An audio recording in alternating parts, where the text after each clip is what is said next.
जब हम लोग सूत्र स्थान, एक सूत्र हम लोगों ने पढ़े थे, आप लोगों को याद होगा। मैं आपको सूत्र स्थान अध्याय नंबर में बता देता हूँ, शायद ये दूसरा अध्याय है ये। यहाँ पर एक सेकंड, हाँ, सूत्र स्थान के ये है दूसरा अध्याय ये। तो यहाँ पर एक सूत्र है, विपरीत गुणैर्देश मात्रा कालोपपादितैः भेषजैर्विनिर्वर्तन्ते विकाराः साध्यसम्मताः साधनं न तु असाध्यानं व्याधिनाम् उपदिश्यते। ये सूत्र, ये पूरा हमारे चरक संहिता के सूत्र स्थान के लिए बड़ा महत्वपूर्ण है। ये सूत्र बताता है कि आपके पास अगर कोई रोगी आता है, उनकी दिनचर्या, ऋतुचर्या, ये व्यवस्था तो देखना है, लेकिन जब हमने चिकित्सा करना है तो देश काल और मात्रा,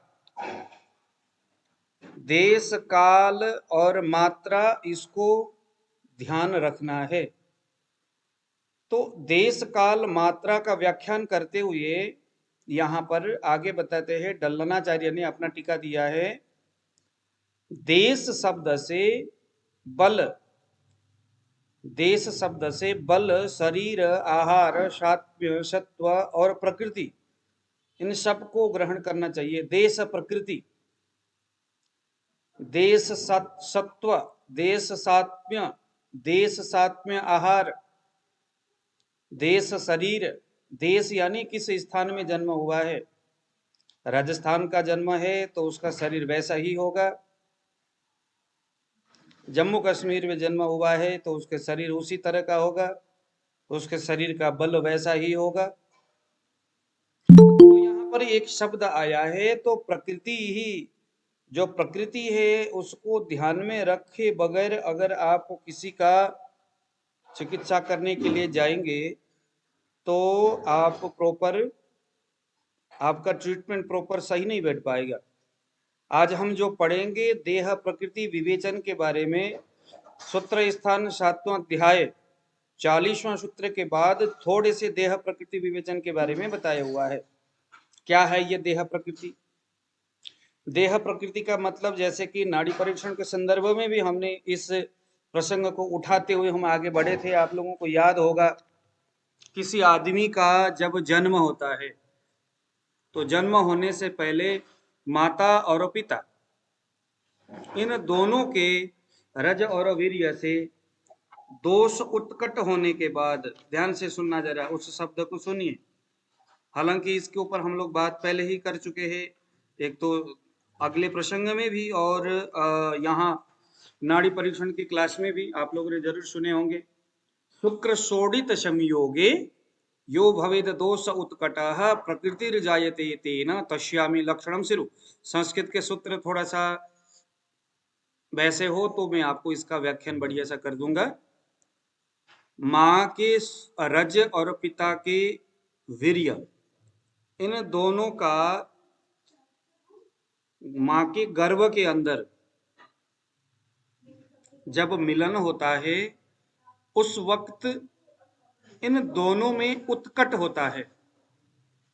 उत्कट दो अवस्थाओं में होगा सुश्रुत के आधार पर। एक तो प्राकृत उत्कट होगा, उत्कट होने का मतलब उसमें कुछ विकृति पैदा होगा, उस जगह में रज और वीर्य में कुछ विकृति पैदा होगा। वह विकृति दोष सात्म्य या दोष असात्म्य, यानी कि कफ, कफ से प्रभावित होकर के कफ दोष गर्भस्थ उस रज और वीर्य को उत्कट कर देता है, यानी उसको प्रकोपित करता है या उसको कुछ विकृत करता है, उसको यानी हीलिंग करता है। अगर कफ ने हीलिंग किया तो वह जो रज और वीर्य से उत्पन्न जो संतान है उसमें कफ प्रकृति दिखने का संभावना हो सकता है, यानी कि वह जो शरीर है अब जो बनेगा वो कफ प्रकृति पुरुष जैसा बनेगा, उसके गुण वैसा बनेगा। अगर वह उत्कट पित्त दोष करेगा तो उत्पन्न जो संतान है, जो गर्भ में जो पल रहा है, वह पित्त के स्वरूप या स्वभाव वाला होगा। अगर वायु कर रहा है तो वायु के स्वरूप या स्वभाव वाला होगा। तो एक दोषज, अगर एक दोष की वजह से यह उत्कट हुआ है तो उस दोष की वजह से बाद में शरीर में कुछ विकृति उत्पन्न होने जैसी कंडीशन होगा। द्विदोषज, अगर दोनों दोषों का उत्कट प्रभाव होगा, चाहे वो प्राकृत हो चाहे वो विकृत हो, तो वह भी दोष उत्पादन करने में उस तरह की व्यवस्थाओं को वो तैयार करेगा। लेकिन अगर तीनों ही दोष उसको साम्य अवस्था में उत्कट करेंगे, ध्यान देना, तो ये तीन दोष कफ पित्त और वायु, ये अपने प्रभाव से, अपने गुणों से और विशेष करके अपने स्वभाव से उस रज और वीर्य में उत्कट पैदा करते हैं। तीनों ही कफ पित्त वात है और उससे सम प्रकृति का निर्माण होता है। तो प्रकृति 7 प्रकार के माना है। कौन कौन से हैं? एक दोषज प्रकृति, यहां पर देह प्रकृति की बात हो रही है। द्विदोषज और समदोषज। एक दोषज में वातज प्रकृति, पित्तज प्रकृति, कफज प्रकृति। एक दोषज में 3 प्रकृति हो गया। और दूसरा द्विदोष में क्या क्या है? वात और पित्त, इन दोनों ने रज और शुक्र में उत्कट पैदा किया। तो यहां से उत्पन्न जो प्रकृति हो गया वात पित्तात्मक प्रकृति, वात श्लेष्मात्मक कफात्मक प्रकृति, पित्त श्लेष्मात्मक प्रकृति, ये 3 हो गया। और अंत में वात पित्त और कफ, इसको सम प्रकृति बोला जाता है। सम प्रकृति होना अच्छी बात है। सम प्रकृति होने से क्या होता है? शरीर में विकृति पैदा नहीं होता, शरीर रोगों से ग्रसित नहीं होता। ठीक है जी। चरक में अभी जो मैंने आपको बताया, काया चिकित्सा के आधार पर बताया, इसी के आधार पर चरक में कुछ अच्छी बातें यहां बताया है। हम लोग इसको पढ़ते हुए जाएंगे। देह प्रकृति देह स्वास्थ्यमिति यावतः। देखो, देह प्रकृति का मतलब ये क्या बता रहे हैं यहां पर? शरीर के स्वस्थ बने रहने तक, देह प्रकृति का मतलब शरीर के स्वस्थ बने रहने तक, अर्थात वृद्ध दोष होते हुए भी जब तक वे शरीर में विकार उत्पन्न न करे तब तक उन्हें देह प्रकृति बताया जाता है। देह प्रकृति किसको बताया जाता है? दोष शरीर में है मगर शरीर स्वस्थ अवस्था में है। दोष वृद्ध होते हुए भी, दोष तो वृद्ध अवस्था में है। मान लीजिए कि किसी का शरीर वात प्रकृति वाला है, उत्कट अवस्था में वात प्रकृति वाला है, तो वात प्रकृति वाला दोष से युक्त देह प्रकृति का निर्माण हुआ है और उसके मां के द्वारा आहार विहार और कितने सारी बातें यहाँ लिखा हुआ है।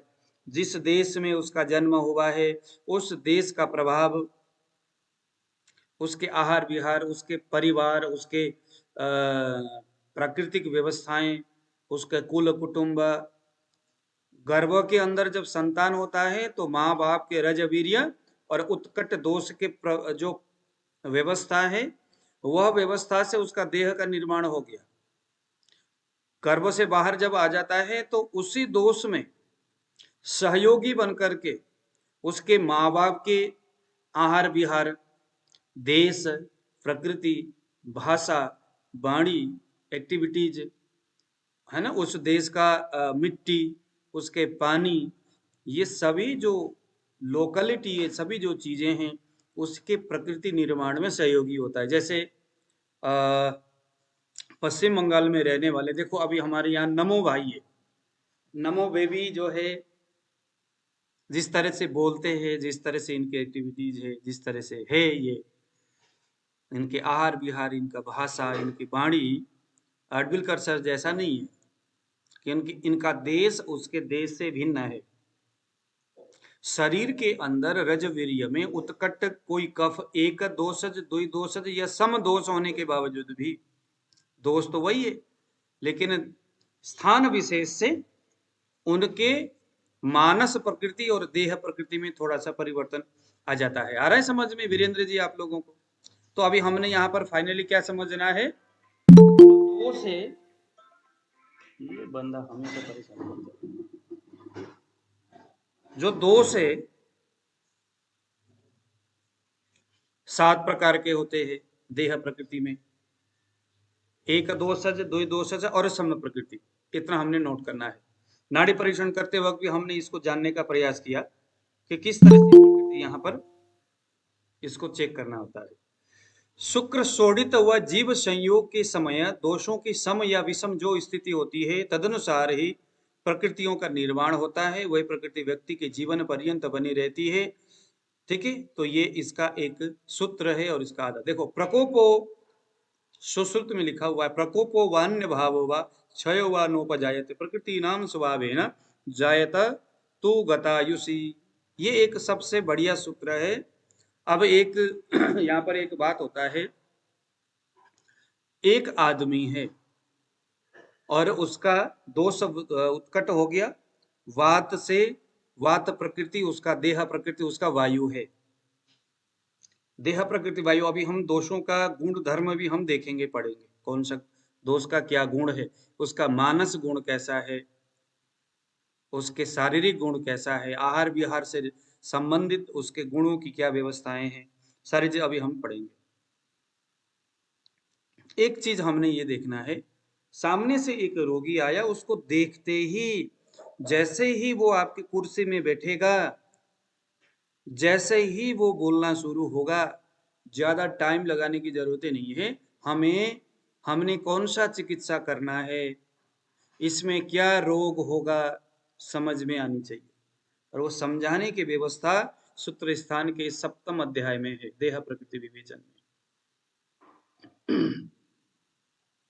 व्याधि निरूपण के संदर्भ में यहां ये बताते हैं, अगर कोई आदमी का देह प्रकृति यानी कि गर्भधारण के वक्त जो शरीर में दोष उत्कट होकर के, मान लीजिए वात प्रकृति से शरीर हो गया, जैसे मैं हूं, मेरा शरीर कैसा है,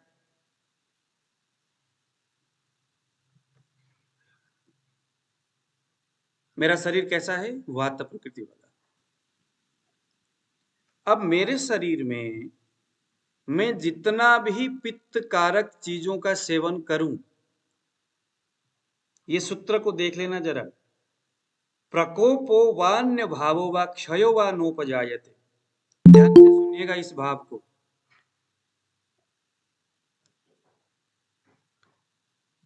मैं चाहे जितना भी पित्त कारक भोजन करूं, चाहे जितना भी कफ कारक भोजन करूं, क्योंकि मेरा देह वात प्रकृति वाला है, इसीलिए मुझे कभी भी कफ या पित्त कारक आहार विहार तंग नहीं करते, जितना कि मैं वात कारक आहार विहार का सेवन करूंगा। मेरा देह प्रकृति वात वायु से संबंध रखने वाला है। कोई भी दोष अपने गुणों के स्वभाव से शरीर में प्रभावित करते हैं। मुकेश जी, आया समझ में? कोई भी दोष अपने गुणों के स्वभाव से शरीर को प्रभावित करते हैं। प्रथम जो प्रभावित करते हैं अपने गुणों के स्वभाव, गुणों के स्वभाव मतलब तत्र रुक्ष, रुक्ष गुण से वायु बढ़ता है। रुक्ष गुण से क्या होता है, वायु बढ़ता है। लेकिन रुक्ष गुण से शरीर में जो ड्राइनेस जो होता है, ड्राइनेस जो बढ़ता है रुक्ष गुणों से, उस रुक्ष गुण के आहार से मेरे शरीर में जो रूखापन पैदा हो रहा है, जो लघु गुण जो पैदा हो रहा है, उसका स्वभाव है लघुता। स्वभाव क्या है, लघुता है। इस लघुता के कारण से मेरे शरीर में वायु बढ़ते हुए जाएगा।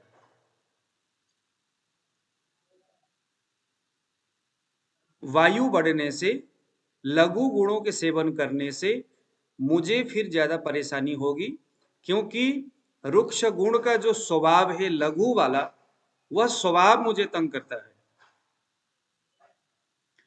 ये ऐसा कहना तो थाल सब पे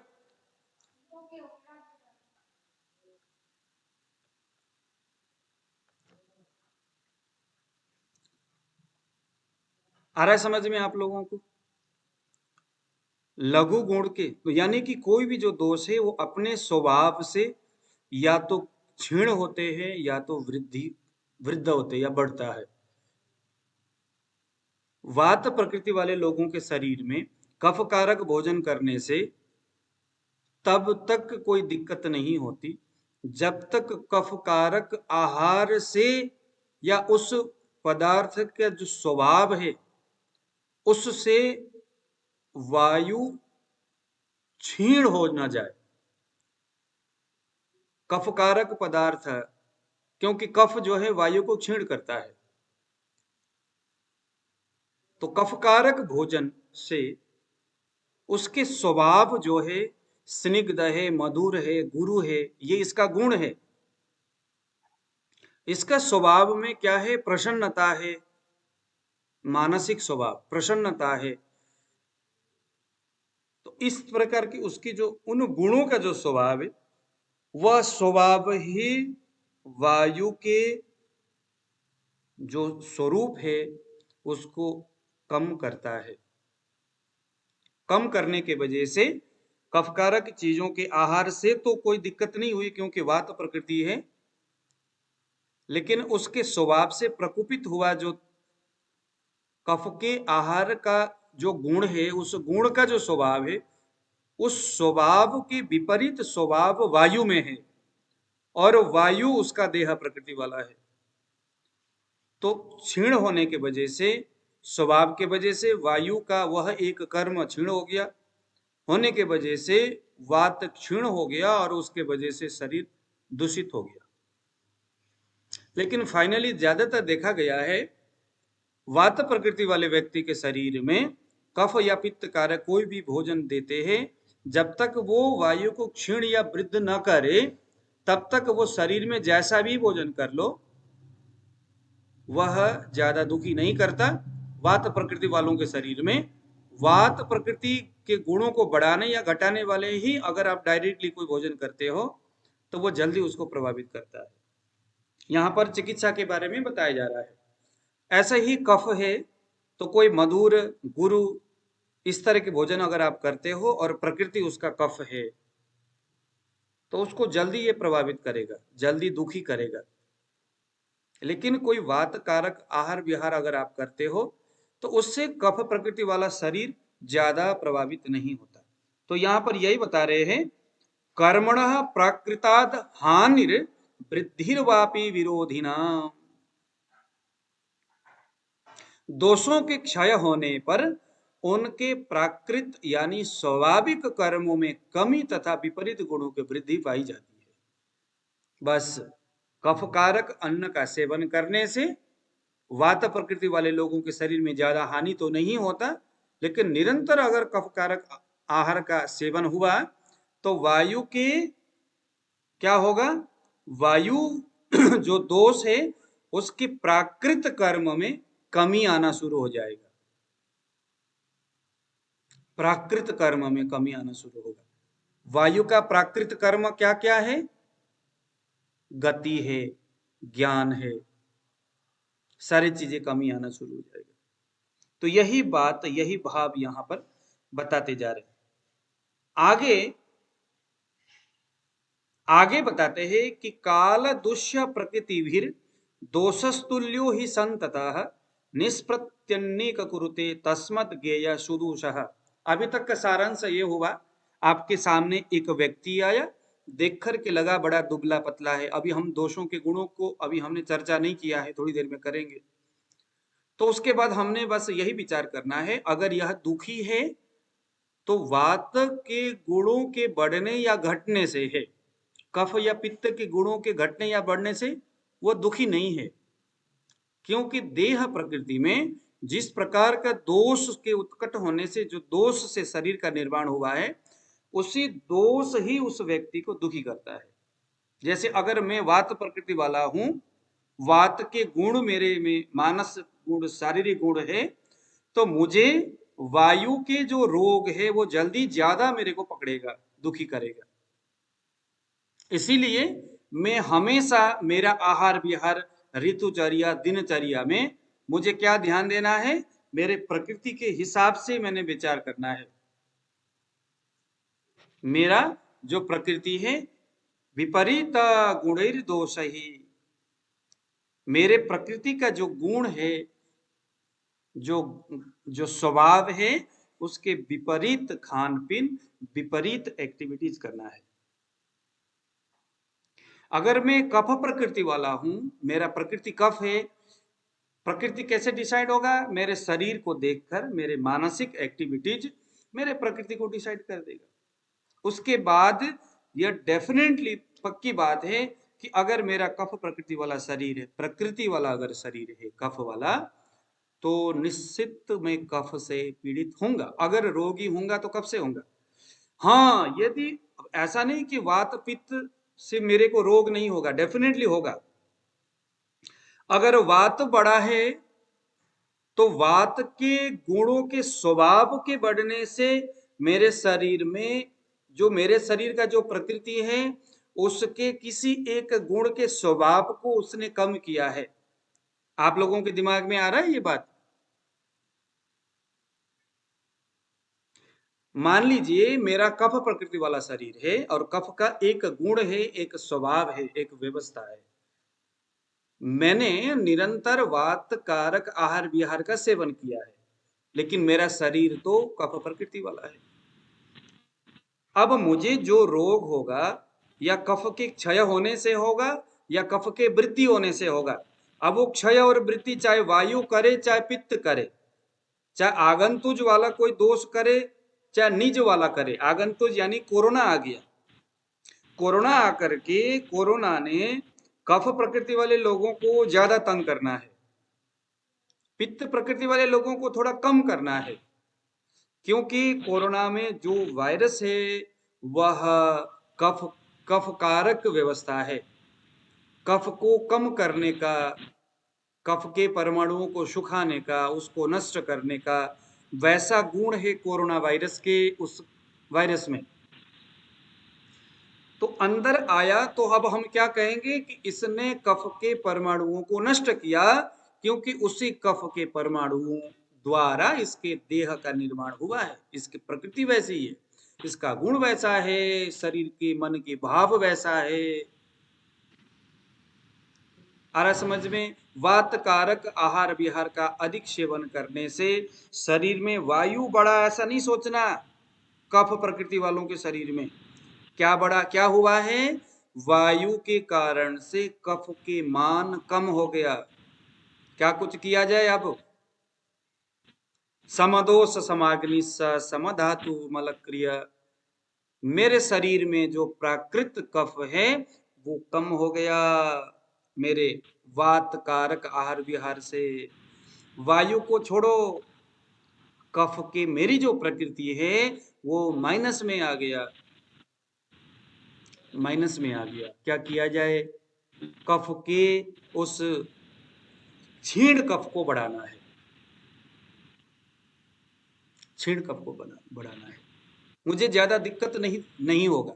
क्षीण कफ जो है, क्योंकि मेरे प्रकृति कफ है, कफ के विरोधी है वायु, मेरे शरीर में वायु के जो प्रभाव है ज्यादा नहीं होगा। मैं सामान्य चिकित्सा करूंगा, ठीक हो जाएगा।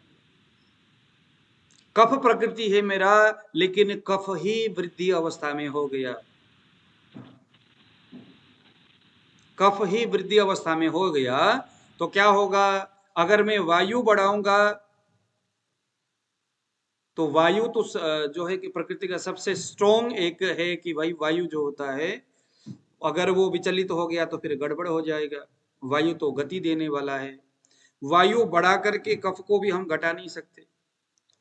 तो कुल मिलाकर के कफ प्रकृति के व्यक्ति को अगर उसके वृद्धि अवस्था में है तो फिर सावधानी से उसमें काम करना है। कफ प्रकृति के शरीर है और उसको अगर डायबिटीज हो गया, कफज प्रमेय हो गया,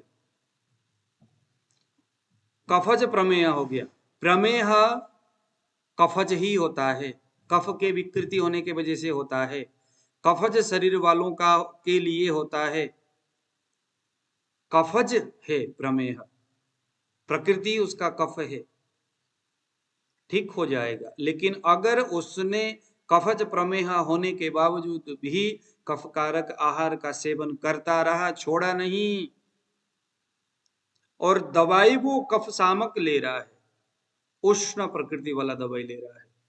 किसी डॉक्टर को पता चल गया भाई डायबिटीज में तो कड़वा रस लेना चाहिए, कफ प्रकृति वाला है, लेकिन आहार को उसके दिनचर्या, ऋतुचर्या, शोधन, समन चिकित्साओं के बारे में वो सोचना ही भूल गया। उसको किसी ने बताया भाई आप नीम गुड़मार मिला के ले लो, नीम के पत्ते, गुड़मार के पत्ते, मेथी के दाना ले लो। कड़वा जो है कफ को शमन करता है, कफ के परमाणुओं को सुखाता है अपने रुक्ष गुणों से, पित्त को भी, द्रव को खत्म करता है, उष्ण को बढ़ाता है, आकाश और वायु के गुण है। धीरे धीरे धीरे धीरे पित्त बढ़ जाता है तिक्त रस की अधिक सेवन से। कफज प्रमेह जिस कारण से हुआ है उन हेतुओं का सेवन होता रहा तो प्रमेह तो नष्ट नहीं हुआ, क्योंकि हेतु को ध्यान दिया नहीं अभी डॉक्टर ने। लेकिन दिक्कत क्या आ गई कि उसको अब कफ से पित्तज प्रमेह में परिवर्तित हो गया, द्विदोषज प्रमेह। कफ पहले से ही था, फिर पित्तज हो गया, अब उसको दाहा हो रहा है, यूरिनरी ब्लैडर में जलन हो रही है, पेशाब में जलन हो रहा है, बहुत सारे ऐसी चीजें हो रहा है, गर्मी हो रही है, फिर कहते भाई चंद्र प्रभावटी दे दो, फिर कुछ शीत द्रव्य उसको दिया जाएगा, अरे भाई बहुत ज्यादा गर्मी है, फिर कुछ ठंडा दवाई दे दो, तो शीत द्रव्य देते ही वायु विकृत हो जाएगा। पहले कफस था, फिर पित्तज, अब वायु बिगड़ गया, तो त्रिदोषज प्रमेय हो गया। त्रिदोषज प्रमेय हो जाने के बाद पूरा का पूरा धातु जो है क्षरण हो जाता है, धातु का ओ जो नष्ट हो जाता है, आदमी मर जाता है। चिकित्सा क्या होना चाहिए था? कफ प्रकृति वाला है, प्रमेय हुआ है, आहार विहार को बंद कर दो। जो कफ को बढ़ाने वाला आहार विहार था उसको बंद कर दो, लघु आहार करो, ऋतु के हिसाब से संतुलित आहार उसको दे दो। तो इस तरह से प्रकृति के आधार पर चीजें होना चाहिए। वात प्रकृति वाले पुरुष में पित्तज व्याधियों के उत्पन्न होने पर वात प्रकृति भूत होते हुए भी उसी प्रकार का हाथ पैरों में स्फुटन आदि नहीं उत्पन्न होता, जबकि आगंतुज पित्त विकार के द्वारा कुछ भी नहीं किया जाता। देखो मैं अभी वही कह रहा था ना, कुछ नहीं होता। वातज में पित्त आ गया ना, आगंतुज पित्त है, कोई खास प्रभाव नहीं करेगा वातज प्रकृति वालों को। वातादि का अपने प्राकृत मान से क्षय होने पर ही उनके प्राकृत कर्मों के हानि अथवा उनके स्वाभाविक लक्षणों में कमी आती है। हाँ, उस पित्त के वजह से वायु के परमाणुओं को क्षरण करना शुरू किया, वायु क्षय अवस्था में चला गया। पित्त के वजह से दुखी नहीं, वातज प्रकृति वालों के उसके कारण से वायु या क्षय हो गया हो या वृद्धि हो गया हो, वह चीजें हैं। ठीक है, जिस प्रकार से यहां पर एक सूत्र दिया है, विष जातो यथा कीटो विषेण न विपद्यते तदवत प्रकृतिर्भीर देहस्तजातत्वान्न बाध्यते। यहां पर बताया गया है कि जिस प्रकार विषोत्पन्न कीट, कोई भी जो कीड़ा है विष से उत्पन्न हुआ है, हमारे शरीर में कृमि होता है ना पेट के अंदर, वह कृमि विष के कारण से उत्पन्न होता है। विष से उत्पन्न कृमि स्वयं के विष से कभी नष्ट नहीं होता, अपने विष से कभी नष्ट नहीं होता। उस प्रकार प्रकृति भूत दोष भी शरीर के लिए बाधक नहीं होते। अब ये संदर्भ कहां जोड़ दिया? मान लीजिए वातज प्रकृति वाला है तो उनमें चंचलता इस वायु का स्वयं का स्वभाव है। वायु के जितने भी स्वभाव है उससे उसमें अंग कभी वायु के अलग अलग जो विविधता है, जैसे हाथ पैरों को फटकना, चंचलता होना, ये सारी चीजें। जैसे पित्त में कभी उष्मा की वृद्धि हो जाती है, जैसे कफ में श्लेष्मा कभी बढ़ जाता है, गले में कफ आ जाता है, कभी शरीर में भारीपन आ जाता है कभी, लेकिन उसको हम व्याधि नहीं कहेंगे। क्या कहेंगे? ये उस दोष का एक व्यवस्था है। जिस प्रकार से विष से उत्पन्न कीट यानी वह कीड़ा विष के वजह से नहीं मरता, उसी प्रकार से दोष जिस प्रकृति से शरीर का निर्माण हुआ है, जिस दोष के कारण से, उस दोष का जो गुण धर्म है उससे वो साम्य अवस्था में यानी प्राकृत अवस्था में दुखी नहीं होता। अन्य कारणों से अगर वह विकृत हो जाए, क्षय या वृद्धि हो जाए, तो फिर वो शरीर को नष्ट करने वाला होता है।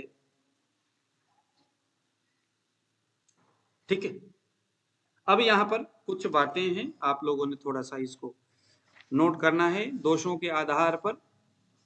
अब ये तो हमें समझ में आ गया कि वात प्रकृति का कुछ जो गुण है उस गुण से वो दिक्कत नहीं होती, तो आपको यहाँ पर लिखना है अव्यवस्थित मतिर्सल दृष्टिर मंद रत्न धन संजय मित्र। आप लोग जरा इसको लिखिए। आपके पास एक व्यक्ति आया, अब आपने डिसाइड करना है वो वातज है, पित्तज है या कफज है। अगर वातज होगा तो अस्थिर मति वाला होगा, अस्थिर मतिर वाला होगा वातज। अस्थिर मति का मतलब होता है एक जगह उसका बुद्धि नहीं टिकता, कभी कुछ बोल रहा है, थोड़ी देर में कुछ बोल रहा है, उसके बातों का कोई भरोसा नहीं होता। चंचल दृष्टि वाला होगा, कभी इधर देखेगा कभी उधर देखेगा, स्थिर नहीं होगा उसकी दृष्टि, वातज। देखो प्रकृति ही हमें डिसाइड कर देगा कि इसमें कौन सा दोष है और हमने चिकित्सा क्या करना है। दो बातें हो गया, ये मजबूत बात है। हमारे सामने 10 आदमी आ जाए, अगर आपको दोषों के ये मानस गुण अगर पता चल जाए तो आप कह दोगे कि हाँ भाई ये आदमी कफ वाला है, ये आदमी पित्त वाला है, ये आदमी वायु वाला है। अस्थिर मति, चंचल बुद्धि, जिसके पास संपत्ति की कमी होगी, संपत्ति की कमी वायु वात दोष वालों के पास नहीं होता, संपत्ति नहीं होता उनके पास, क्योंकि इतना चंचल मति है। आज कुछ खर्च करेगा, कल कुछ चपड़ चपड़ खाता रहेगा, बाद में कभी नूडल्स खाया, कभी ये खाया, कभी न तो पेट भरता है, न मन भरता है, न आंख भरता है, न हर चीज का आदत इनमें ज्यादा जल्दी लग जाता है।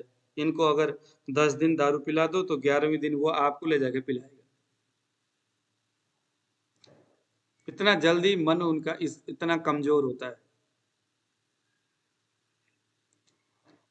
एक्साइटेड रहता है हमेशा हमेशा, कुछ ना कुछ उसके खुराफाती दिमाग में चलता रहता है। उसके संपत्ति और मित्र एकदम कम रहते हैं, क्योंकि मित्र उन्हीं के पास ज्यादा होते हैं जिनके पास स्थिर मति होती है। अब ये भरोसा करने लायक तो होता नहीं है, मति स्थिर नहीं है, तो इसलिए इनके दोस्त नहीं होते। असंबद्ध बात करने वाला, असंबद्ध बात का मतलब है जिस बात का कोई खास मायने नहीं रहता। कुल मिलाकर के कहे कि जो आदमी कंफ्यूज होते हुए बोलता हो, जिसके शब्द का कोई अर्थ नहीं होता, अर्थ रहित जो बात करता है।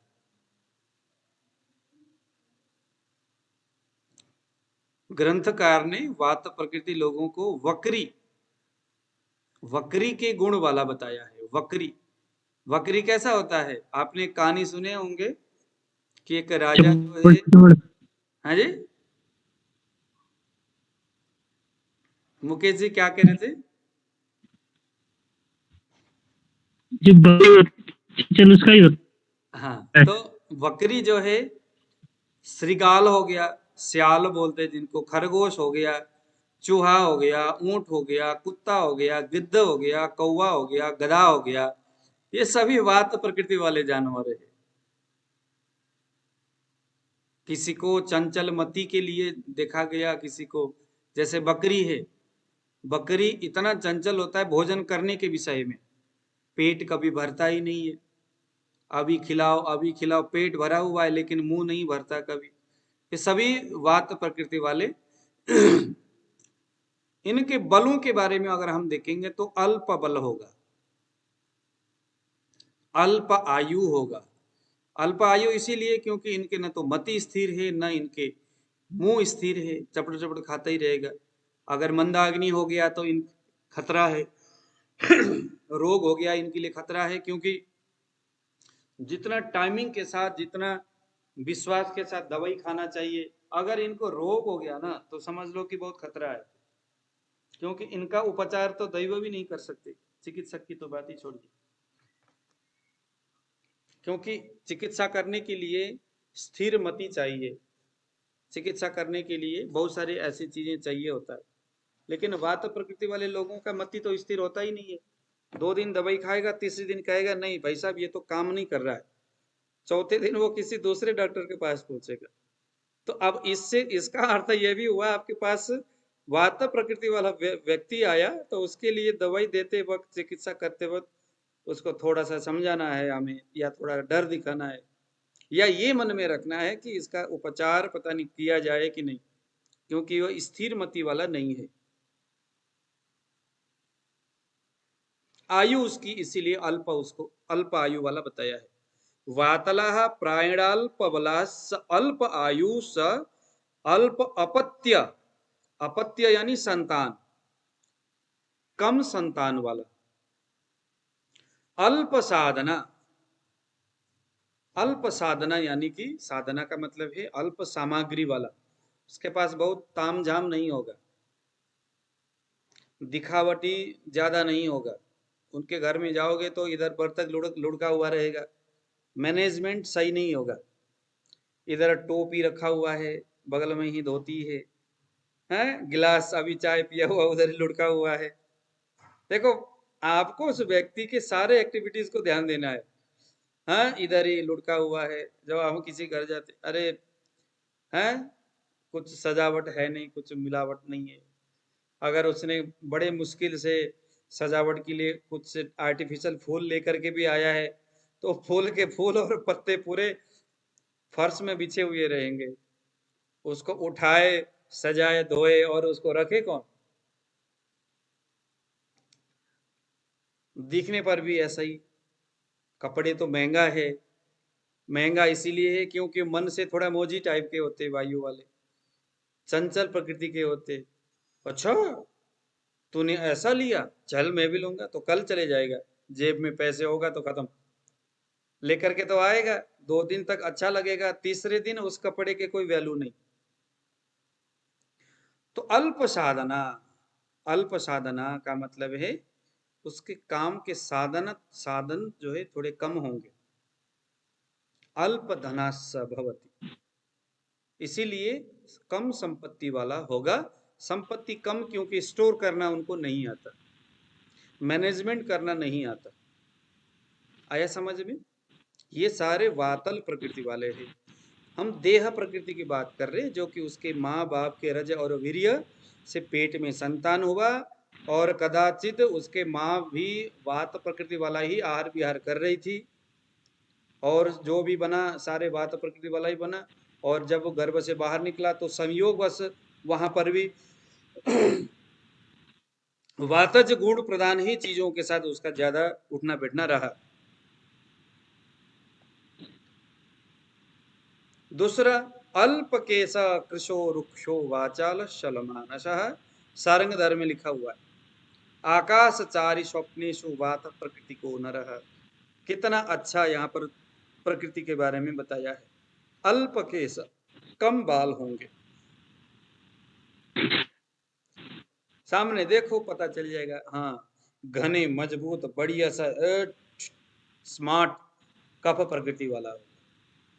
यहाँ देखने से पता चलता है हमारे वीरेंद्र जी जो है वो कफ प्रकृति वाले होंगे। मुकेश जी तो टोपी लगा रखे, पता नहीं सैफी जी ने भी टोपी लगा रखा है। अडबिलकर साहब जो है अब उम्र के बाद थोड़ा सा वात प्रकृति वाला हो जाता है बंदा।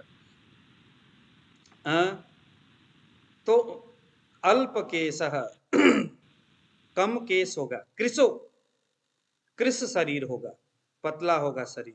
वात प्रकृति वालों का शरीर पतला है। अगर मोटा शरीर है और वायु से संबंध रखने वाला उसमें व्याधि हो रहा है तो चेहरे के रौंगत खत्म। अडबिलकर साहब, आपने एक व्यक्ति का फोटो भेजा था, भेजा था ना आपने मुझे, उसके आंखों में प्रॉब्लम थी, उसके चेहरे को देखते ही मैंने कह दिया था कि इसको डायबिटीज है, और डायबिटीज जो है वातज है। मेरा वाला कैसे देखो तो सर? अरे आप तो लाइट। स्मार्ट हो, आपके भी शरीर में, सिर में बाल थोड़े कम है, आप भी वात प्रकृति वाले ही लगते हो। कफ है सर। कफ है? कफ के गुण है आप में? है। मोबाइल देखने में साला आंसू निकल जाता है। क्या दिखता है? मोबाइल अगर कोई सीरियल में अच्छा ऐसे कुछ देखेंगे तो आंसू निकल जाता है। हाँ ये भी है ना, कफ वालों का आंखों से आंसू निकलता है, लेकिन वायु वालों का भी आंसू निकलता है। आंसू निकलता है का मतलब है थोड़ी देर में तो आंसू निकलता है, थोड़ी देर में धट, ऐसा होता है उनका। वायु वाला ना अस्थिर मति वाला होता है। जब भी तो अल्प केस कृशो, यानी पतला होगा शरीर, रुक्ष हो, ड्राइनेस, रुक्ष होगा, देखने पे अच्छा नहीं होगा, क्वालिटी अच्छा नहीं, चेहरे के रंग रंगत अच्छा नहीं। वाचाल, बहुत ज्यादा पढ़ बोलने वाला होगा, बहुत ज्यादा बोलने वाला होगा। वाचाल, कुछ न कुछ बोलता ही रहेगा। और बोलना भी कैसे बोलता है, मतलब कहते हैं ना, जिसके न तो पूंछ है न तो सिर है, बीच की बातें करेगा। बात करते करते वो बात पूरा ही नहीं करेगा अगला। क्या बोलते हैं इसको? न सिर है न पूंछ है, कुछ शब्द है इसका, सभी जी को पता है?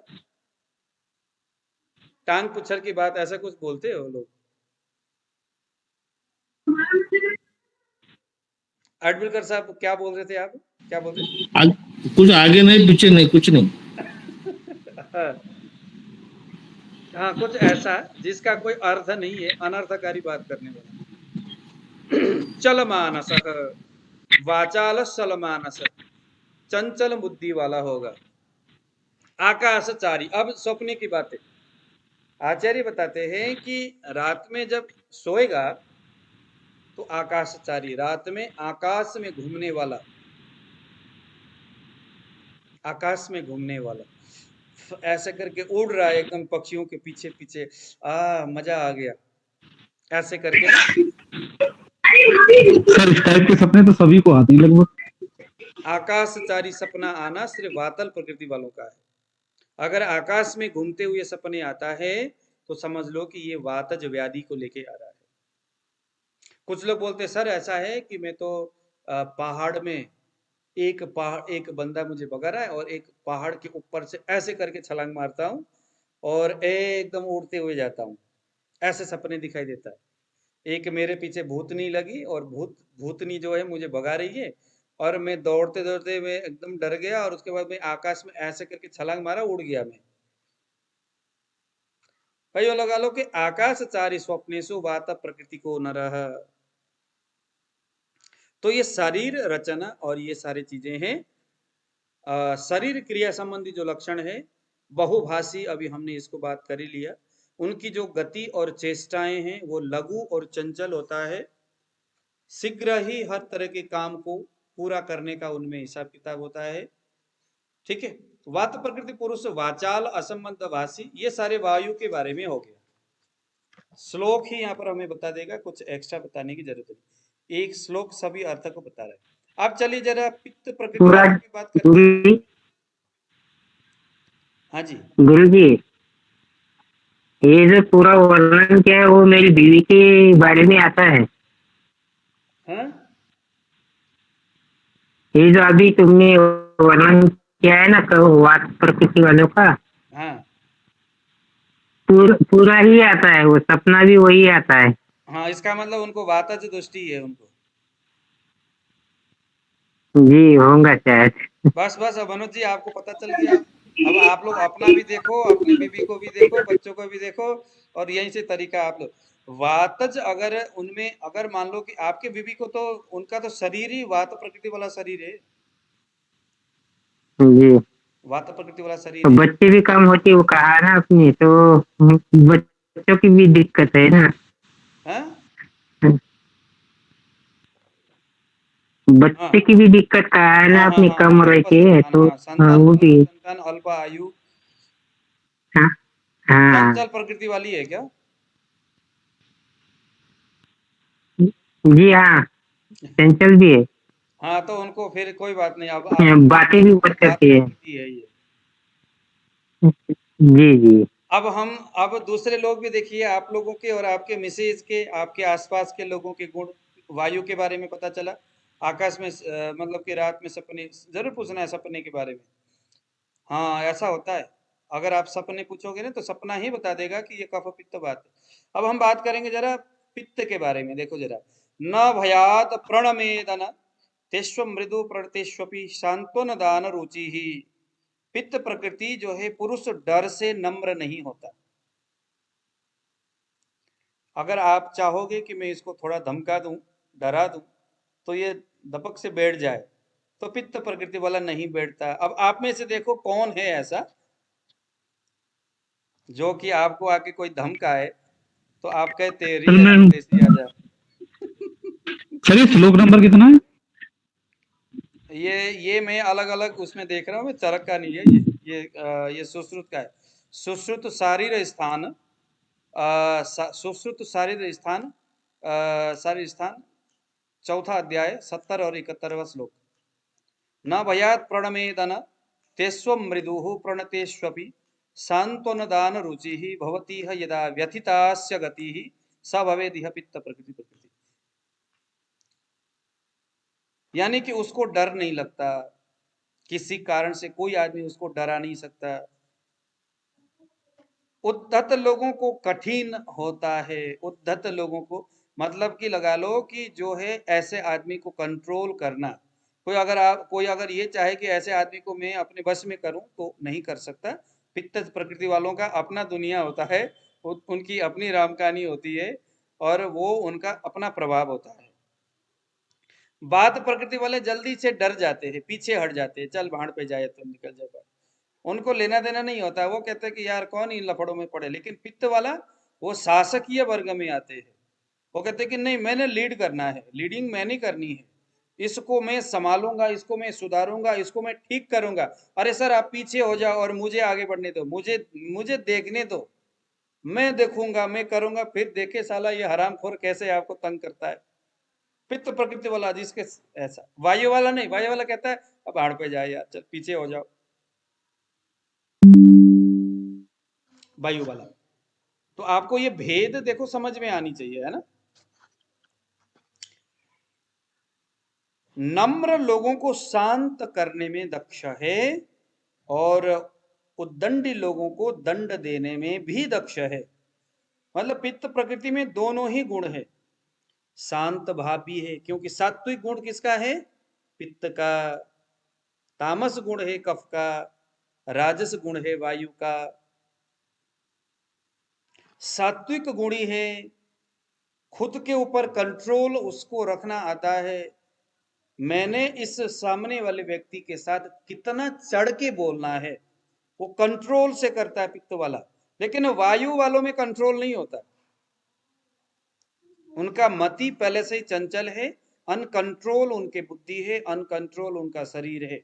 लेकिन पित्त सात्विक गुण वाला है, मानस गुण उनका सात्विक है, इसीलिए वो कंट्रोल में है, उनके क्रोध कंट्रोल में है जब तक प्राकृत अवस्था में है। इसीलिए तीसरे नंबर में देखो, प्रणते अश्वपी सांत्वन दान रुचि। दूसरे आदमी को कितना कंट्रोल करना है वो तोल के करते हैं।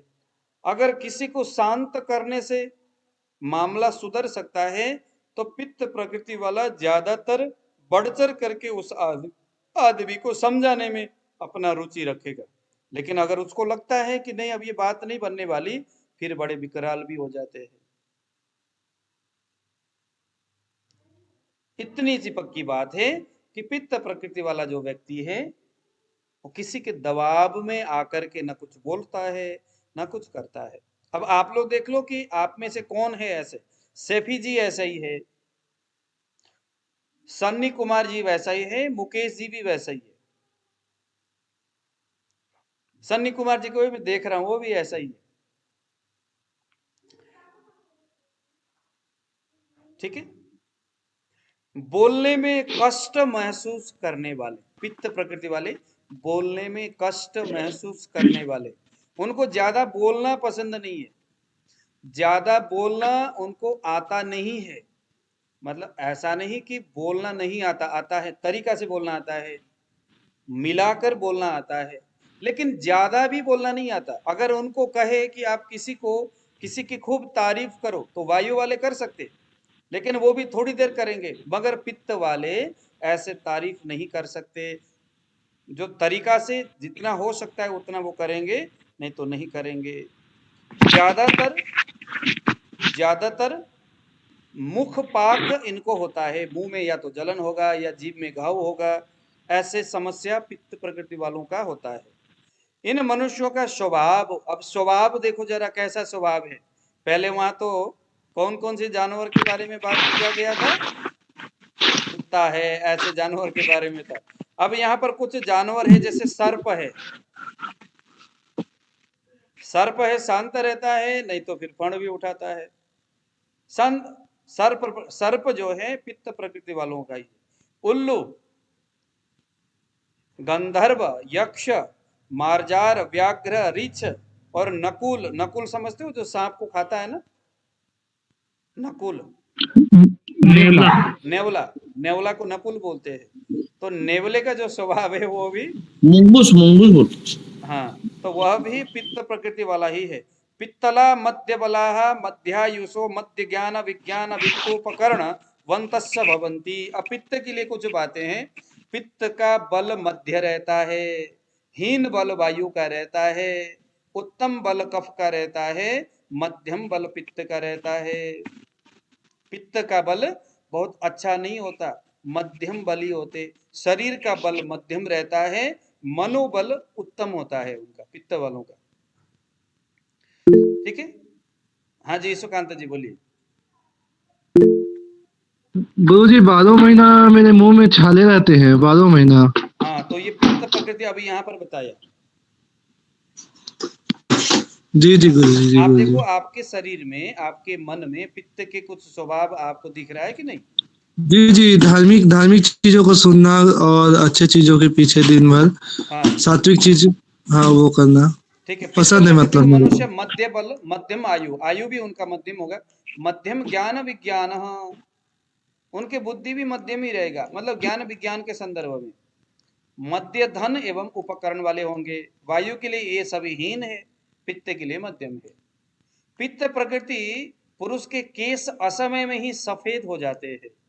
आपके सामने अगर रोगी आया या वैसे व्यक्ति आया, मतलब इसको हम रोगी नहीं कहेंगे, आपके सामने, अब देखो यहाँ पर वही बात है ना, अभी हम चरक के सूत्र में पढ़ रहे थे कि जन्म प्रकृति का जो दोष है वही अपने प्रकृति, जैसे अब कोई आदमी आया और कहने लगा सर मेरे तो ना सिर में बाल है सफेद हो गए। अब बाल सफेद होना पित्त प्रकृति का स्वाभाविक गुण है, प्रकृति है, उसका गुण ही स्वभाव है। अब ये आपका रोग नहीं है, कहीं ऐसा नहीं कि इसको आप, अरे मैं तो रोगी हो गया जी, पहले ही जवानी में बाल सफेद हो गया कि करके आप कुछ न कुछ दवाई खाते फिरे। ये आपके प्रकृति का स्वाभाविक गुण है, वो दोष अपने गुणों को दिखा रहा है शरीर में, इतनी सी बात है, बाकी कोई ऐसा रोग नहीं है, ये प्रकृति है, प्रकृति की वजह से ऐसा हो रहा है। ठीक है, केस असमय में ही सफेद हो जाएंगे। वह बुद्धिमान स्वेद, यानी शरीर से बहुत जल्द पसीना निकलने वाला, क्रोध की अधिकता वाले। अब उनमें क्षण क्षण में क्रोध आ जाता है। वायु और पित्त में इनकी जो क्रोध है, वात वालों में भी क्रोध आता है, पित्त में भी क्रोध आता है। फर्क इतना है, वायु वाला अभी क्रोधित हुआ अभी ठीक हो गया, और उनको फील होता है यार मैं, क्योंकि चंचल बुद्धि वाला है, तो उसके कारण से उनको ऐसा फील होता है कि यार मैंने पता नहीं कुछ कह तो नहीं दिया इसको, फिर बाद में सॉरी बोलता है। लेकिन पित्त वाला जल्दी से सॉरी नहीं बोलता, वो जल्दी से क्रोधी नहीं होते, अगर हो गए तो फिर लंबे समय तक उनका क्रोध जो है फिर यथावत रहता है। स्वप्न में, अब सपने की बात है, सपने में अग्नि और ज्योतिर्लोक की वस्तुएं देखते हैं। सपने में आग देखना या आग में पकता हुआ कोई चीज, मुकेश जी देखते हो आप? सपने में आग देखना, रसोई देखना, चूल्हा देखना, बिजली देखना, करंट देखना, या करंट से झुलसा हुआ आदमी देखना, सन्नी कुमार जी हंस रहे, इन्होंने ये देखते हैं शायद। नहीं गुरुजी, मैं कफ दोष के व्यक्ति हूँ। ओके। कफ दोष के। ठीक है। तो हाँ, तो देखो ना जरा, वो प्रकृति पता चल जाता है सारा, है ना। अब ये पित्त प्रकृति वालों का ऐसा हो गया, सपने उनको ऐसा दिखता है। अब आ गया कफ। कफ में क्या है? पित्त में यहाँ पर देखो सपने, और यहाँ पर आ रहा लिखा हुआ है, सपने में पलाश दिखना, सोना दिखना, कर्णिकार दिखना, अग्नि, बिजली, उल्का देखना, सूर्य, वायु, अमलतास का फूल देखना, दिशाओं में लगी आग देखना। कभी कभी होता है ना, जंगल में आग लगा हुआ सपने में देखता है बंदा। पीला रंग देखना, उष्ण एवं दाहक वस्तुओं को देखना, गरम गरम चीजें वो देख रहा है ना। और सर्प देखना, उल्लू, गंधर्व, यक्ष, बिड़ाल, व्याघ्र, वानर, ऋच, नेवले के समान ये नाच गान वादित आदि के शौकीन होते हैं, सपने में भी ये सारी चीजें देखते, कहीं जाकर के डांस कर रहे, कभी कभी रात में माधुरी दीक्षित के साथ डांस करते, कभी कभी हैं हीरोइनियों के साथ, उनके साथ जो है कि रमण कर रहे, ऐसा भी सपने दिखता है। कभी कभी रात में सेक्स करते हुए सपने दिखता है।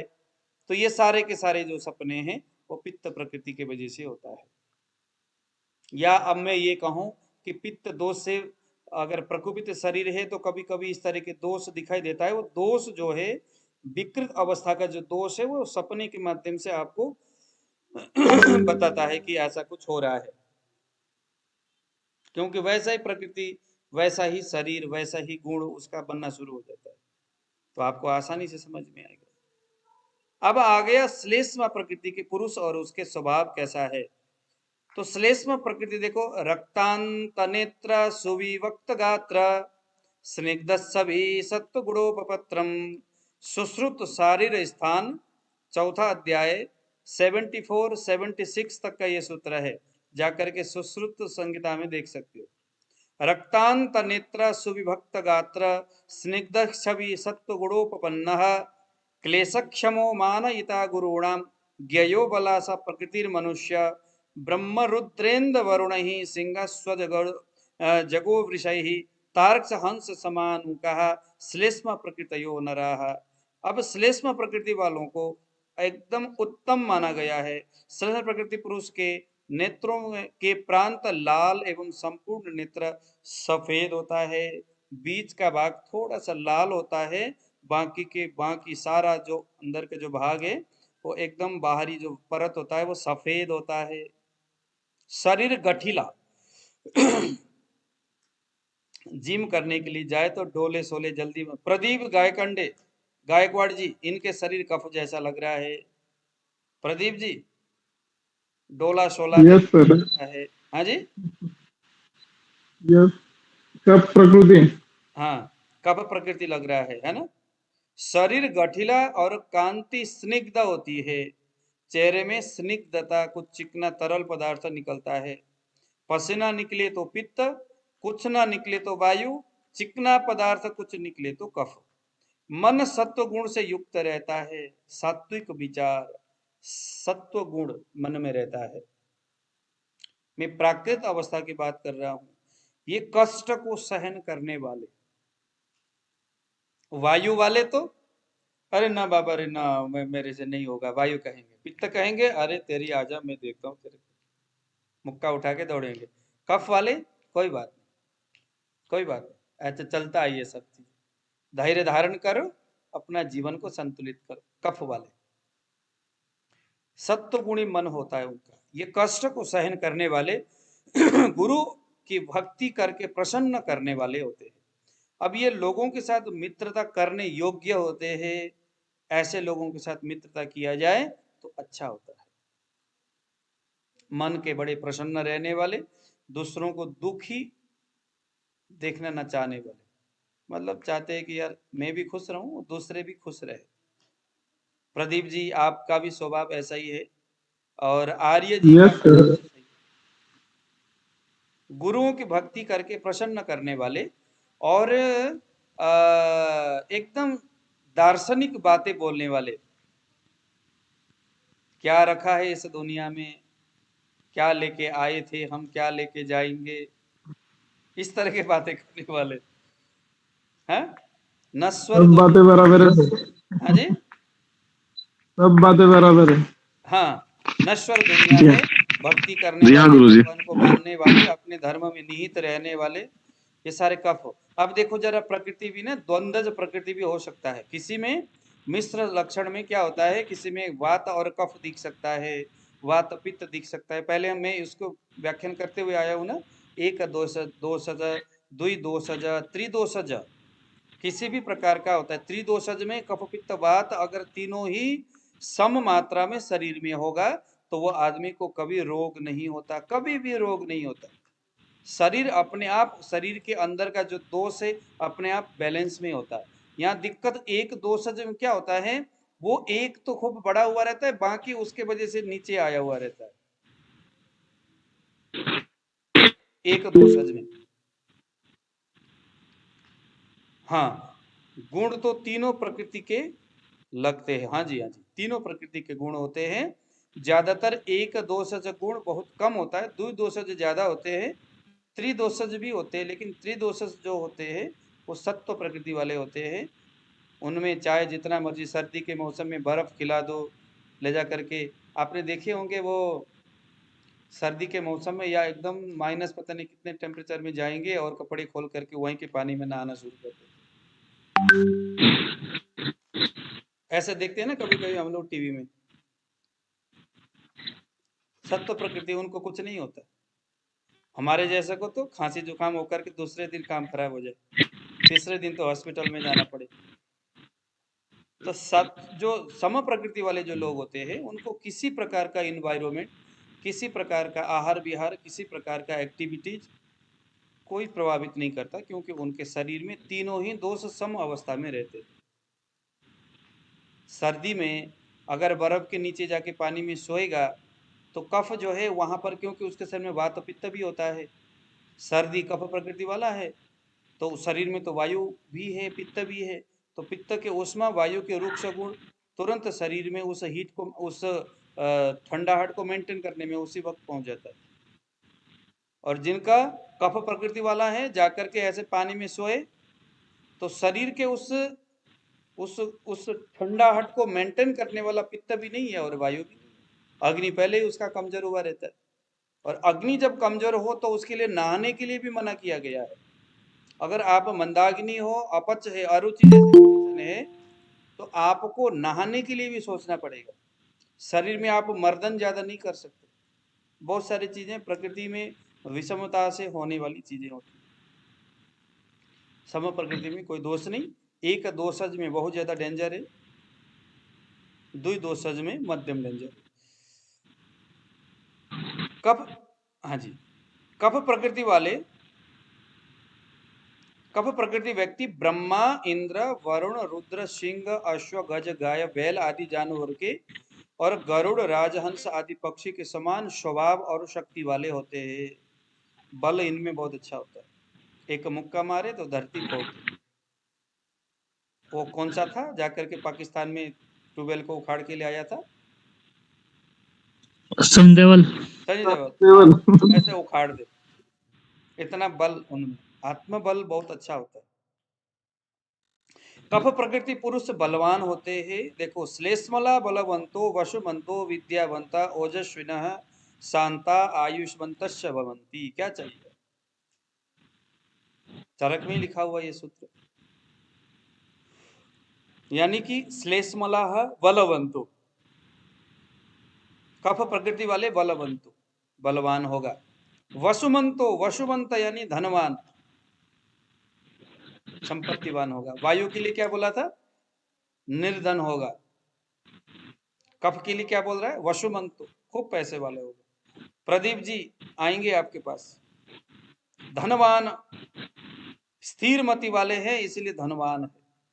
पैसे को जुगाड़ करना आता है, पैसे को स्टोर करना आता है, ज्यादा खर्चीला स्वभाव नहीं होता है, ज्यादा इधर उधर खर्चा करने वाले नहीं होते हैं, अपने खान पीन को भी एकदम मेंटेन रखते हैं।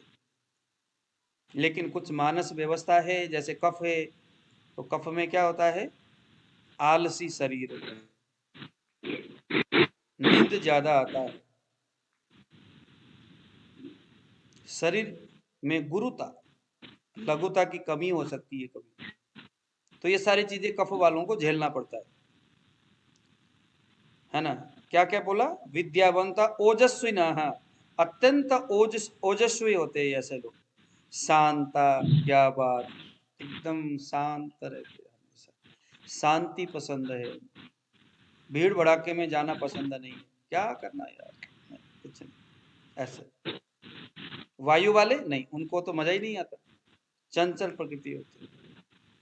कफ वाले एकांत उनको पसंद है। पित्त वाले उनको तो भीड़ भड़ाका बहुत ज्यादा पसंद है। हाँ, जो ये हंगामा करते हैं ना, गाड़ी में चढ़ करके 4-5 लड़के जाएंगे, हुड़दुम मचा करके आएंगे, ये सारे पित्त प्रकृति वाले। कफ वाले ना, शांत, दीर्घायु होते हैं इसीलिए, क्योंकि ये प्रकृति के विरुद्ध कभी जाने का प्रयास नहीं करते। अच्छा, ये जो उपदेशक होते हैं ना, जिसमें अच्छा उपदेश देने वाले सारे पित्त प्रकृति वाले होते हैं। उपदेश देकर के दूसरों को प्रभावित करने वाले पित्त प्रकृति वाले। देखो, उपदेश देने वाले कफ पित्त वात, इन तीनों ही प्रकृति वाले। अब देखो, हर कोई आदमी हर तरह के काम कर सकता है, लेकिन इन तीनों के उपदेश देने में भिन्नता रहेगी। कफ वाला अगर उपदेश देगा तो ज्यादातर चेतन अचेतन की बात करेगा, भैया दुनिया नाम का कोई चीज नहीं है, भगवान के शरण में जाओ, गुरु के पास रहो, ज्यादा हुड़दंग मचाने से कोई फायदा नहीं है, आराम से खाओ पियो, आराम से बैठो, क्या करना, संपत्ति के तरफ ध्यान दो, जो जिस चीज को करने के लिए आप आए हो अपने ध्यान को वहां केंद्रित करो। कफ वाले, पित्त वाले आपको दबाने का प्रयास करेंगे। दबाने का मतलब आपके सिर पर चढ़ कर बोलने का प्रयास करेंगे, वो आपको समझाने में लगे रहेंगे कि भाई ये तू कह रहा है ना वो गलत है, और ये जो मैं कह रहा हूं वो सही है। कफ वाले ऐसा नहीं करते, वो शांत रहते हैं। और जितना, जैसे भगवान श्री राम जी जो थे, वो कहते थे कि भाई आप मेरे पास, भगवान कृष्ण जी जो है पित्त प्रकृति वाले, राम जी जो है कफ प्रकृति वाले। भगवान श्री राम जी कहते कि यार आप मेरे पास आओगे पूछने तो मैं बताऊंगा, अगर पूछने आओ तो चाहे शत्रु पक्ष से विभीषण ही क्यों ना हो, उनको भी अपना मित्र बनाएंगे। शांत प्रकृति। और भगवान श्री कृष्ण जी नहीं माना तो जाकर के उधर ही ठोक दिया जरासंध।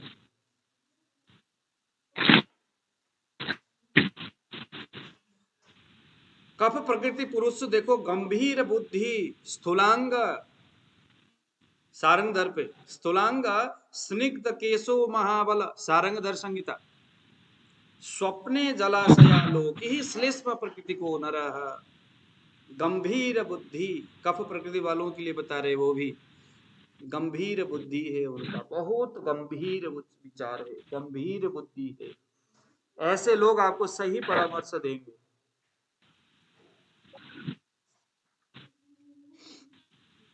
अगर आपने कभी कुछ किसी को पूछना है, जैसे आप कंफ्यूज हो गए, कुछ पूछना है अपने जीवन को लेके, अपने आगे क्या करना चाहिए, तो हमेशा कफ प्रकृति वाले व्यक्ति को पूछना है, क्योंकि बड़े गंभीर होंगे और वो जो भी आपको बताएंगे आपके लिए वो बहुत दूरगामी होगा। वायु वाले से नहीं पूछना कभी। गंभीर बुद्धि, स्थूलांग, उनका जो शरीर है स्थूल होगा, शरीर अत्यंत कठिन होगा, भारी होगा, गुरु होगा। स्निग्ध केशो, केस उसका बहुत अच्छा देखने में,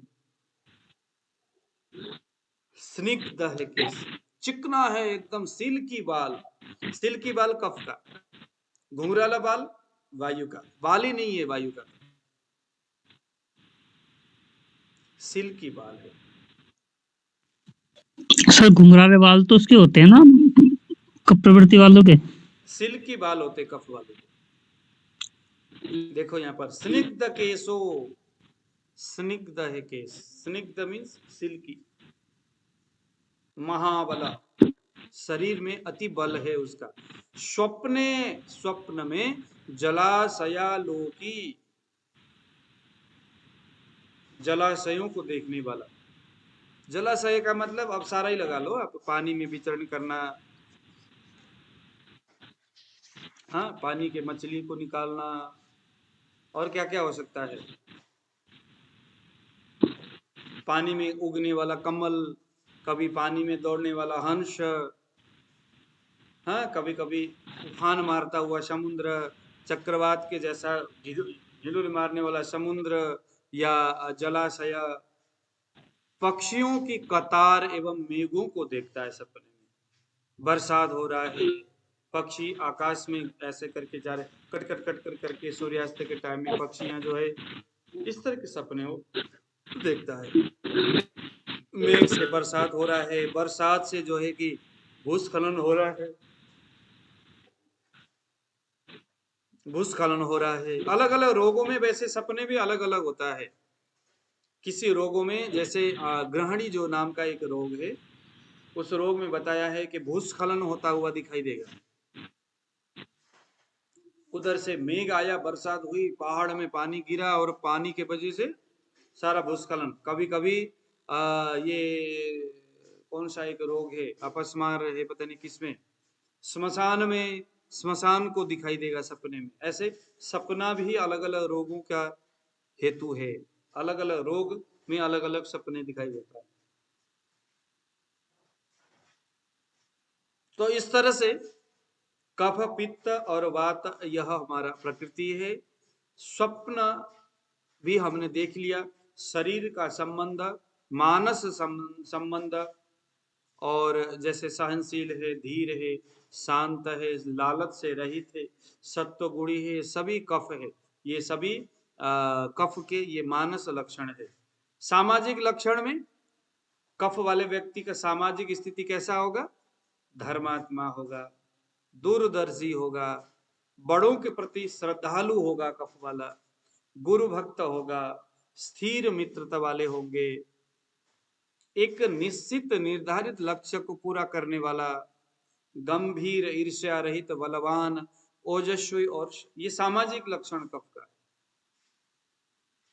अब यहां पर आपके पास हमने जस्ट यहां पर ये 3 लक्षण हमने देख लिया, वायु वाला, पित्त वाला, कफ वाला। इसको हमने स्टडी करना है, इसको नोट करना है और याद करना है। या याद भी क्या करना, बस एक लगा लो कि वायु वाला कैसा, पित्त वाला कैसा, कफ वाला कैसा। अब द्वंद्वज प्रकृति। अब ये जरूरी नहीं है कि आपके पास जो व्यक्ति आया है वो एक ही दोष को लेके आया होगा, एक दोष प्रकृति वाला नहीं, 2 दोष वाला भी हो सकता है। तो 2 दोष में क्या होगा? मिश्रित गुण होंगे। अगर मान लो वात और कफ है तो उन दोनों के मिश्रित गुण उसमें होगा, थोड़ा चिड़चिड़ा, थोड़ा शांत, कुछ इस तरह से। अगर पित्त और कफ वाला होगा तो इन दोनों का स्वभाव उनके मानस और शारीरिक अवस्थाओं में दिखाई देगा। इसके साथ साथ कुछ भौतिक प्रकृतियां, पृथ्वी, जल, तेज, वायु और आकाश, यह जो 5 महाभूत है, यह भी हमारे प्रकृति को निर्धारित करता है। जैसे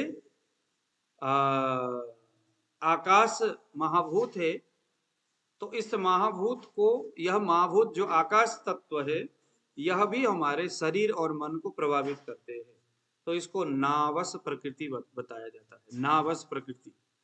वायु को वायव्य प्रकृति, अग्नि को आग्नेय प्रकृति, जल को आप्य प्रकृति, पृथ्वी को प्राकृत प्रकृति। और इनके कुछ मिश्र गुणों के आधार पर 31 प्रकार के जो प्रकृति है उसका यहाँ विवेचन किया गया है। डल्लन ने पंच महाभूतों की 31 प्रकृतियां बताया है। तो ये महाभूत जो है वह भी बस इस तरह से समझ लो कि तेजस प्रकृति पित्त के समान गुण वाला है। पित्त के समान गुण अगर है तो वह तेजस प्रकृति हो गया। वायु के समान गुण अगर है तो यह क्या है? वातज के समान, और जलीय प्रकृति कफज के समान गुण होगा। ठीक है।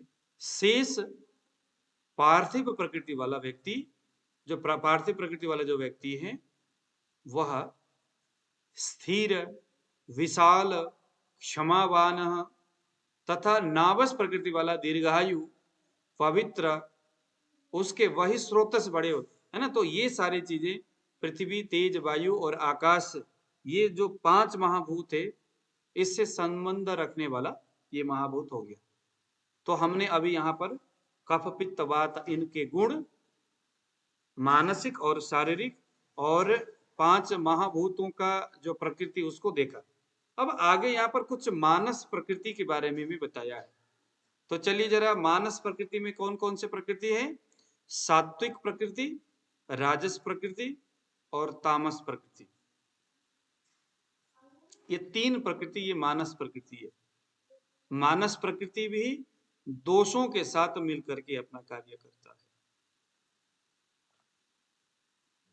ठीक है, तो देखिए जरा, मानस प्रकृति में सबसे पहले हम देखेंगे सात्विक प्रकृति। आप लोग नोट कर सकते हैं और देखिए जरा, सात्विक प्रकृति का गुण किसके साथ मिल रहा है? सात्विक प्रकृति, सात्विक गुण कौन से दोष का है सफी जी?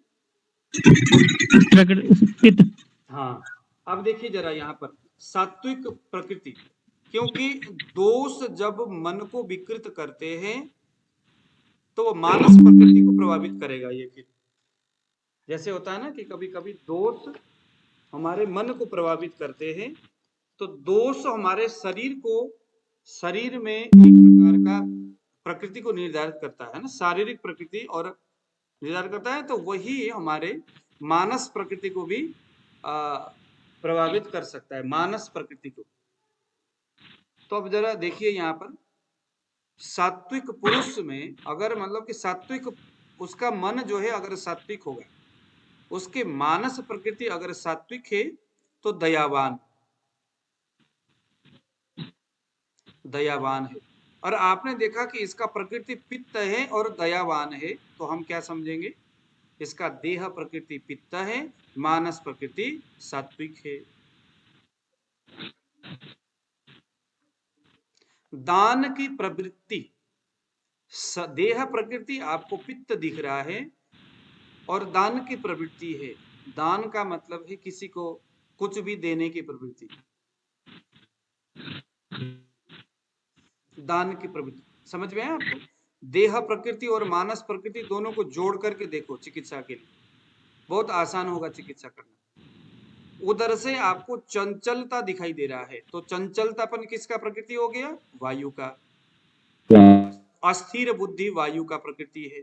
और यहाँ पर दयावान है और दान देने की प्रवृत्ति है, तो सात्विक गुण आ रहा है इसके मन के, तो मानस प्रकृति सात्विक हो गई। इसका मतलब हम क्या समझेंगे? इसका मतलब ये है कि देह प्रकृति जो वायु है वो साम्य अवस्था में है। वही प्रकृति अगर मानस गुणों को भी विकारग्रस्त कर दे तो फिर हम कहेंगे कि इसमें जो शारीरिक जो प्रकृति है, वायु वाला है, अस्थिर बुद्धि वाला है, चंचल बुद्धि वाला है, लेकिन साथ में उसकी मानस स्थिति भी वैसी ही है, तो हम कहेंगे कि जैसा देह प्रकृति वैसे ही मानस प्रकृति। चिकित्सा करते वक्त यह चीज हमें ध्यान रखना है, वो बाद में हम जोड़ेंगे, बाद में आएगा समय पर, लेकिन अभी हमने यहाँ पर प्रकृति देखना है।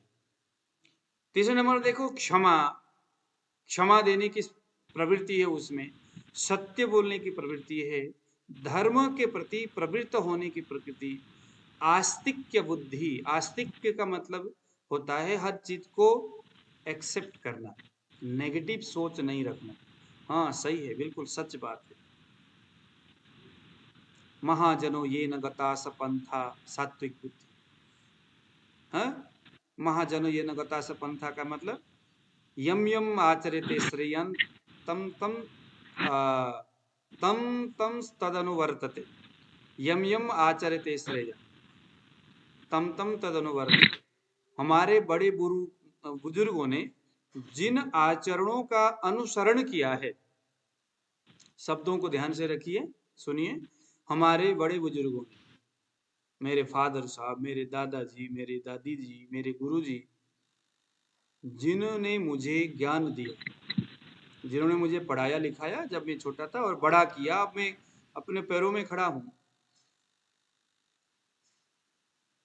और इस वक्त में ये सोचो कि महाजनों ये ना, मेरे फादर ने जो मुझे रास्ता दिखाया है, मेरे गुरुजनों ने जो मुझे रास्ता बताया है, मैं अपनी बुद्धि लगाए बगैर उसी रास्ते से चलूंगा। ये आस्तिकतापन है। नास्तिक कापन क्या है? हम लोग आस्तिक और नास्तिक सिर्फ धर्म में जोड़ करके देखते। जो भगवान को मानता है वो आस्तिक, जो नहीं मानता वो नास्तिक।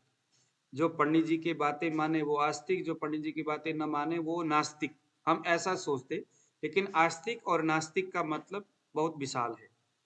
आस्तिक का मतलब है कि जिस चीज को समाज ने, बड़े बुजुर्गों ने, हमारे पूर्वजों ने, हमारे ग्रंथकारों ने जिस चीज को माना है, क्योंकि देखो किसी बात को मानना ये कोई सामान्य बात नहीं है। आप लोग इसको ध्यान से, मैं इस वक्त हमेशा, मैं ही क्यों, जितने भी जो बड़े बुजुर्ग, जो वृद्ध आदमी हैं, वो सभी लोग इस चीज को एक्सेप्ट करते हैं कि किसी बात को मानना, बेसिकली मानने वाली जो बात है, इंसान अपने पूरा जीवन लगा करके किसी निष्कर्ष में पहुंचता है। जैसे अगर हमारे धर्मशास्त्र में ये बताया है कि दुनिया एक्सेप्ट करने योग्य नहीं है, लोग और समाज, इनकी गति, इनकी व्यवस्थाएं, ज्यादा इनके ऊपर नहीं जाना चाहिए।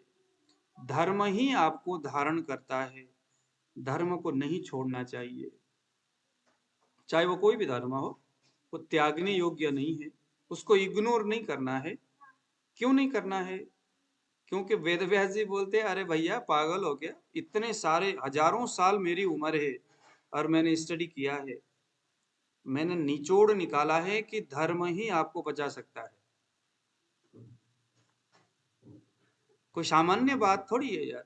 लाखों वर्ष है वेद व्यास जी का, उनकी उम्र देखो कितना है।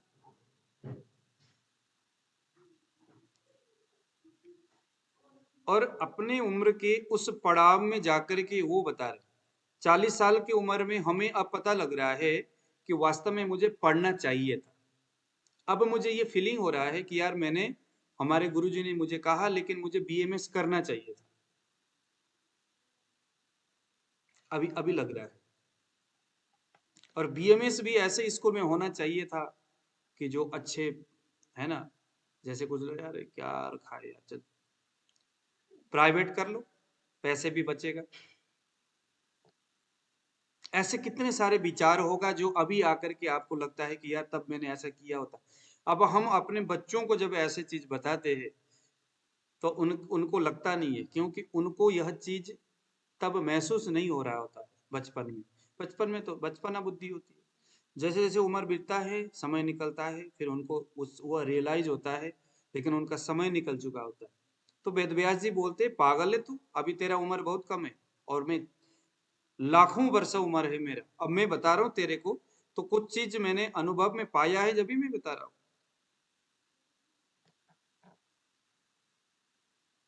तो उनके उस बात को एक्सेप्ट करना, उसको मानना, ये आस्तिकता है। आप मंदिर नहीं जाते ना, मत जाओ, आपको कोई नास्तिक नहीं कहेगा। मंदिर जाना ना जाना ये सभी का अपना विचार है। पूजा करना ना करना मेरा अपना विचार है। अब ऐसा तो है नहीं कि मैं पूजा करूं और उससे मुझे भक्ति मिलेगी, ऐसा कोई कंपलसरी नहीं है। क्योंकि भक्ति मिलना न मिलना ये सारी चीजें मेरे मन तय करता है। पूजा, कर्मकांड, ये सभी मेरे मन के लिए है, मन को एकाग्र करने की सभी व्यवस्था। तो आस्तिक वह है जो मेरे, है ना, जैसे एक दोहा है ना, मात पीत गुरु हरि के बाणी, बिन ही विचार करिए शुभ जानी। तो बिन विचार किए ही वह शुभ है मेरे लिए, क्योंकि उन्होंने लंबे समय तक इन्होंने प्रैक्टिकली देखा है, जाना है, तब वो बता रहे। मैं अपना बुद्धि क्यों लगाऊं इसके लिए? क्यों मैं उनके पीछे, उनके मैं खिलाफ हूं? तो ये इसको बोलते हैं आस्तिक। तो सात्विक पुरुष जो है आस्तिक के बुद्धि वाले होते हैं। हाँ सही बात है, आपने बिल्कुल सही बोला, मुझे ऐसा ही करना चाहिए। ज्ञानी होते हैं, मेधावी होते हैं, स्मृतिवान होते हैं, धृति यानी धारणा शक्ति उनमें अच्छा रहता है, अनासक्ति धर्मों से युक्त रहते हैं। अनासक्ति का मतलब आसक्त से रहित होते हो किसी भी चीज में। धर्म का मतलब क्या होता है? हिंदू मुस्लिम नहीं धर्म, यहाँ धर्म का मतलब है पानी में शीत, ये पानी का अपना धर्म है। अग्नि में जलाने का जो गुण है वो अग्नि का धर्म है। इसीलिए बताया कि हर इंसान को, हर प्रकृति के हर चीजों को, उसमें जो धर्म है अगर वो रहित होता है तो फिर किसी काम का नहीं होता। अब मान लो कि आग तो है लेकिन उस आग में जलाने की शक्ति ना हो तो वो आग उत्पात ही करेगा। उत्पात मतलब वो किसी काम का नहीं है, वो पूजने योग्य नहीं है। कौन सा आग पूजनीय है? जिसमें अपना धर्म विद्यमान है, यानी जलाने की शक्ति। आप जब देखोगे जहां पर डीजे वगैरह होता है शादी में, तो एक बार मैंने देखा यार वहां आग जैसे जल रहा है, लंबे लंबे लपटे निकल रहे, सामने जाके हाथ लगाया तो उसमें जलन जैसे कोई है ही नहीं, पर आग जैसा लपटा है। लपटा है इसीलिए वो सिर्फ दिखाने के लिए, सिर्फ प्रदर्शनी के लिए रखा गया है, उसको कोई मायने नहीं है। लेकिन अग्नि तब भी पूजित था, आज भी पूजित, क्योंकि उसमें अपना धर्म है। अगर वैद्य ईशुकांत में उनका जो गुण है, जो रूप है, जो शरीर है, जो है अपने स्वरूप, अपने इंसान में जो इंसान का जो चरित्र है, अगर आप चरित्रवान रहोगे तो हमेशा आप पूजे रहोगे। गुरु का मतलब ही यही होता है कि क्योंकि उनमें इंसानियत रहती है। जो इंसानियत जिसमें है वो समझ लो कि उस व्यक्ति का अपना धर्म उसमें अभी जीवित है, इसलिए वो पूजनीय है। अपूजनीय जैसे स्त्रैणीय लड़कियां हैं जो वैश्य वृत्ति में, वो हमेशा निंदनीय क्यों है? क्योंकि स्त्री का जो स्वयं का जो धर्म है, लज्जा, ममता, दया, ये सारी स्त्रियों का गुण है, उससे रहित है, इसलिए वो कभी पूजनीय नहीं है। तो अनासक्ति धर्मों से युक्त, धृति एवं अनासक्ति धर्मों से युक्त है। अनासक्ति का मतलब कि जिसमें आसक्त कोई ऐसी चीज नहीं है, आसक्त जैसा कोई चीज नहीं है। जैसे आपने भागवत कथा पढ़े हो कभी भागवत, तो वहां पर जड़ भरत के विषय में बताया गया है कि जड़ भरत किसी एक जानवर हिरण नाम का जो था वो आ गया और उसको उन्होंने, भरत जो थे उसके मोह में वो पड़ गए, आसक्त हो गए। वो आसक्त हो गए तो उनको फिर दूसरा जन्म हिरण बनना पड़ा। ऐसा करके एक कहानी कि यहाँ पर ये कफ के यह जो गुण यानी सत्व गुण के बारे में बताना चाहते कि भाई आसक्त रहना ये सात्विक गुण की प्रवृत्ति नहीं है। किसी चीज के प्रति आसक्त नहीं होना चाहिए, यानी कि जो सात्विक प्रकृति वाले वो अनासक्त होते हैं। सत्व के धर्मों के उद्रेक से व्यक्ति यथार्थदर्शी, सत्व गुण को अवलंबन करते हुए, सुनते समझते पढ़ते हुए वैसा ही आचरण करने का प्रयास करते हैं, करने से यथार्थदर्शी। अब करने का मतलब है कि जैसे अभी हमारे प्रदीप जी है, इनका शरीर कफज है, अगर वैसा सात्विक गुण है क्या उनमें? अगर है तो निश्चित उनको तत्वदर्शी बनने की तरफ चलना चाहिए, क्योंकि गुण जो होता है प्रकृति स्वयं से आपके अंदर नहीं, हाँ उसके बीज जो है सात्विक गुण के रूप में आपके मन में वैसे बीज जरूर डाल देता है, लेकिन अगर आप प्रयास करोगे तो जल्दी आप सफल हो सकते है ना। तो उद्रेक से व्यक्ति यथार्थदर्शी हो सकता है। यथार्थदर्शी का मतलब जिस पदार्थ में जो गुण है बस उसी गुण को पहचानने की कैपेसिटी। कितनी अच्छी बात है ना। ये देखो सात्विक गुण का कितना बढ़िया महत्व है। सत्य और असत्य का विवेक करने वाले, ये यथार्थदर्शी होने का मतलब ही यही है कि ये अच्छा है और ये अच्छा नहीं है, इन दोनों चीजों को विवेक करना, यानी कि उसको देखना, अच्छा या बुरी चीजों को पहचानना, यह शक्ति सात्विक गुण देता है। उसका हृदय उदार होगा, निभ्रांत एवं विवेकशील होगा, आत्मबोध आत्मचिंतन के लिए सोचने वाला होगा, आत्मसंयमी होगा, सहिष्णुता, कितनी अच्छी अच्छी बातें लिखी हुई है। अद्वेष यानी द्वेष से रहित होगा सात्विक गुण, दान की वृत्ति, शौच, सदाचार आदि गुणों से ऐसे व्यक्ति में आत्मज्ञान, अगर वो इस दिशा में जाना चाहे तो सात्विक मानस प्रकृति वाले जा सकते हैं। आत्मज्ञानी होंगे, तत्वदर्शी होंगे, आत्म संयमी होंगे।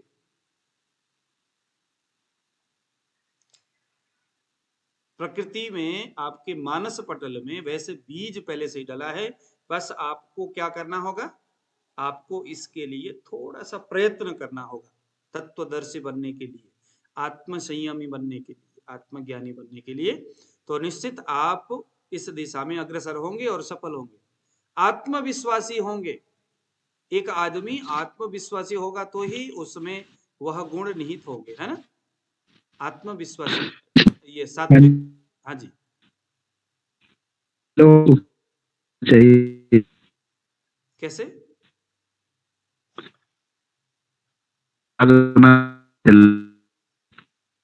सर मैं पहले में थोड़ा रह गया, बस इसको खत्म करूं फिर बात करते। आत्मानंद स्थापित होता है आचार्यों ने सत्व काय के, ब्रह्म काय, महेंद्र काय, वरुण काय, कौवीर काय, गंधर्व काय, अम्य काय, ऋषि काय, 7 भेद बताया है ना। तो ये आज हम लोगों ने सात्विक गुणों को पढ़ा, कल हम राजस और तामस गुण को पढ़ेंगे। तो आज हम लोगों ने देह प्रकृति, जन्म प्रकृति, मानस प्रकृति, पंचभूतात्मक इस प्रकृति के बारे में पढ़ा। आप लोगों को अच्छा लगा होगा। अब ये वैसे तो ज्यादा याद करने वाली बात नहीं है, ये तो जस्ट